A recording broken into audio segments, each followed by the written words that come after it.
चाहिए। इसके अलावा हमारे देश के कई राज्यों में तो फिर से मास्क पहनना भी जरूरी कर दिया है। देखिए आप पंजाब में भी बच्चों और बुजुर्गों को मास्क पहनने की सलाह दी गई। एचएमपीवी वायरस को लेकर अलर्ट जारी हुआ। पंजाब के स्वास्थ्य मंत्री बोले कि इससे डरने की जरूरत नहीं है, हम तैयार हैं। और भी कुछ स्टेट गवर्नमेंट की तरफ से लोगों को मास्क पहनने की सलाह दी गई है। और क्या ये कोरोना वायरस की ही तरह घातक वायरस साबित होगा एचएमपीवी? आखिर इस पर WHO का क्या कहना है? पहली बार विश्व स्वास्थ्य संगठन WHO की तरफ से भी इस एचएमपीवी वायरस को लेकर प्रतिक्रिया सामने आई है। तो चलिए दोस्तों देखते हैं इस नए चीनी वायरस एचएमपीवी को लेकर एक एक करके आज के 10 बड़े अपडेट, 10 बड़ी खबरें देखते हैं। सबसे पहले तो इसके लेटेस्ट आंकड़ों की बात करें तो दोस्तों अभी हमारे देश में इस कोरोना वायरस जैसे एचएमपीवी के 11 मामले सामने आ चुके हैं टोटल। आज भी 2 नए मामले सामने मिले। गुजरात में एक 8 साल का बच्चा संक्रमित पाया गया और उत्तर प्रदेश में 60 साल की एक महिला भी पॉजिटिव पाई गई। कोरोना जैसे एचएमपीवी के आज गुरुवार को ये 2 नए केस आए हैं। पहला मामला उत्तर प्रदेश में आया, यहाँ लखनऊ की 60 साल की महिला पॉजिटिव पाई गई। इतने दिन तो दोस्तों ये वायरस सिर्फ बच्चों में फैल रहा था, अभी बड़े और बुजुर्गों में भी ये वायरस के मामले देखने को मिल चुके हैं भारत में। 6 जनवरी, 7 जनवरी, 8 जनवरी और 9 जनवरी लगातार ये 4 दिन ऐसे रहे जब भारत में नए नए मामले सामने आते रहे हैं। अभी टोटल 11 केस हो चुके हैं। 8 महीने 2 महीने के बच्चे से लेकर 8 साल 13 साल की बच्ची और 45 साल 60 साल की एक महिला और एक 70 साल का पुरुष भी इस वायरस से संक्रमित पाए जा चुके हैं। यानी देखा जाए तो अभी हमारे देश में हर उम्र के कैटेगरी के लोग इस वायरस से संक्रमित हो चुके हैं। ये वाकई में बड़ी चिंता की बात है और सरकार की तरफ से भी आम लोगों के लिए कुछ नई एडवाइजरी जारी की गई, जिसमें बताया गया कि एचएमपीवी वायरस से आप कैसे बच सकते हैं।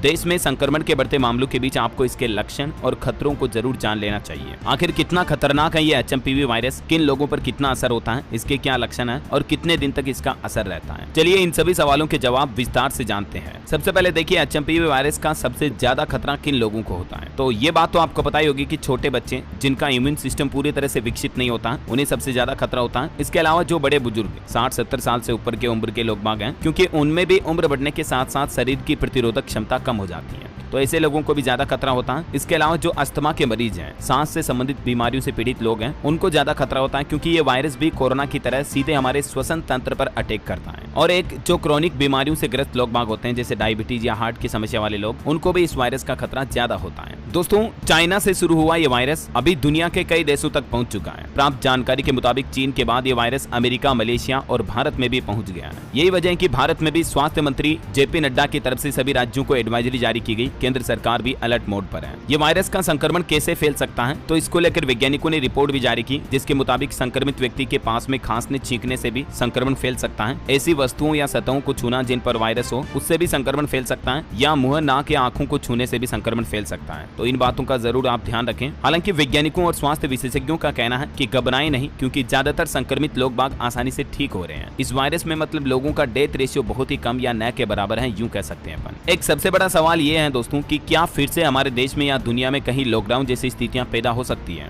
तो इसको लेकर अमर उजाला से बातचीत के दौरान अमेरिका में एचएमपीवी संक्रमितों का इलाज कर रहे फिजिशियन डॉक्टर रविंद्र गोडसे का कहना है कि चीन की स्थितियों को देखकर लोगों को भले ही डर लग रहा हो, क्योंकि वहां काफी तेजी से इस वायरस के संक्रमण के मामले बढ़ रहे हैं, लेकिन वहां की स्थिति भी काफी अलग है, जिसकी अन्य देशों से तुलना नहीं की जानी चाहिए। चीन में जो ये एचएमपीवी यानी ह्यूमन मेटान्यूमो वायरस के बढ़ने और बड़ी संख्या में लोगों के प्रभावित होने का मुख्य कारण है वहाँ कोविड के दौरान लागू की गई जीरो कोविड पॉलिसी, जो 2020 से लेकर 2023 तक कोरोना काल चल रहा था। दोस्तों इस दौरान चाइना में जो ये जीरो कोविड पॉलिसी लागू की गई, इसके कुछ साइड इफेक्ट ये देखने को मिले, क्योंकि इस दौरान न तो जन्म लेने वाले बच्चे स्कूल गए, न ही उनका दूसरे लोगों से मिलना जुलना या संपर्क हुआ। यही वजह रही कि ऐसे बच्चों में प्राकृतिक इम्यूनिटी विकसित नहीं हो पाई। तो इस वजह से वहाँ के बच्चे इन म्यूटेटेड वायरस से ज्यादा प्रभावित देखे जा रहे हैं, समझ रहे हो। जबकि अन्य देशों के बच्चों में श्वसन रोगों को लेकर हर्ड इम्यूनिटी ऑलरेडी बन चुकी है, और ऐसे में कहीं न कहीं चीन जैसे हालात दुनिया के दूसरे देशों में भी हो सकते हैं, इसकी आशंका बहुत ही कम है।